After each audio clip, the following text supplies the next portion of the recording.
ఈరోజు ఈ జన ప్రభంజనాన్ని చూస్తూ ఉంటే పెమ్మసాని గారి నామినేషన్లో ఒక అద్భుతమనే చెప్పాలి. ఆ కోలాహలం, ఆ ఆటపాటలు, ఆ ఆనందం అవన్నీ అద్భుతంగా ఉన్నాయి.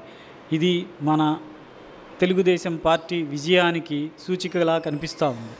సో ఈరోజు ఒక అద్భుతమనే గుంటూరు మొత్తం ఒక అద్భుతంగా పసుపు పచ్చ జెండాతోటి, పసుపు పచ్చ రంగుతోటి మన మిత్రులు అందరూ జనసేన మరియు బీజేపీ మిత్రులు కలిసి ఉమ్మడి అభ్యర్థి నామినేషన్ దాఖలు కూడా ఒక విజయోత్సాహంలా కనిపిస్తూ ఉంది.